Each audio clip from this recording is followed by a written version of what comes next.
Yang punya TB paru atau asma nggak susah kok untuk sehat kembali. Nah Bapak Ibu, sebelum saya bahas lebih lanjut lagi, buat yang belum follow silahkan di follow terlebih dahulu.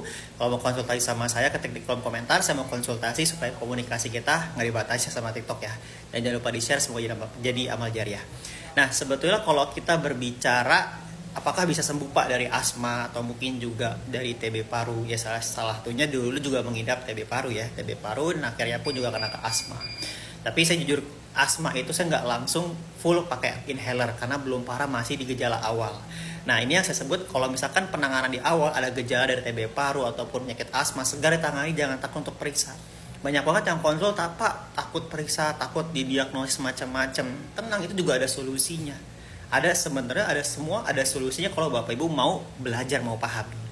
Nah kalau kita berbicara untuk sehat kembali, ini nggak bisa setengah-setengah atau mungkin yang sudah menjalani program terapi selama 6 bulan untuk pemulihan penyembuhan penyakit TB dengan OAT itu bisa sembuh kembali. Nah, apakah bisa terkena juga? Bisa. Tapi kalau misalkan kita berbicara sembuh total, nggak kambuhan lagi, nggak ketergantungan obat, apalagi juga ada konsul sama saya kalau kena TB ini nggak bisa keterima kerja karena harus diperiksa scan, nanti nggak akan keterima Pak. Nah ini perlu kembali saya ingatkan, ikhtiar ya, ini nggak ada yang namanya sehat itu instan, tuh nggak ada. Kalau mau benar-benar pulih sembuh total nggak kambuhan, ya pelajari apa aja penyebabnya, dan memang fokusnya itu ke imunitas, jangan hanya sekedar sembuh.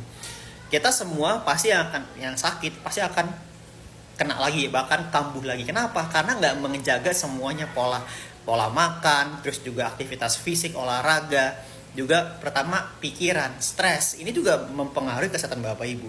Nah makanya selalu saya katakan, kalau misalkan Bapak Ibu kena asma, TB paru, ya ini fokusnya ke nutrisinya dulu.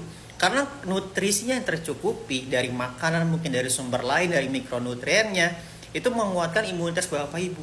Sehingga yang tadi sudah terkena TB paru nggak akan terkena lagi kalau imunitasnya kuat. Coba tanya ya kemanapun Bapak Ibu konsultasi, pasti kalau imunitas Bapak Ibu kuat nggak akan terpengaruh. Sederhananya, secara ekonomi, kalau misalkan adanya dampak krisis ekonomi, negara yang ekonominya kuat itu pasti tidak akan terpengaruh. Itulah imunitas. Kalau tubuh kita kuat, ada badai apapun, ya ada penyakit apapun, pandemi bahkan, itu nggak akan kena kalau misalkan imunitasnya kuat. Seperti itu Bapak. Oke, pahami kembali Bapak Ibu, segera konsultasi karena beda penanganan, beda kondisi, juga beda solusinya. Nah kalau mau menjadi program penguatan paru-paru supaya imunitas kuat dan nggak terkena penyakit TB lagi, kita ngobrol di inbox. Terima kasih, bermanfaat, jangan lupa di share.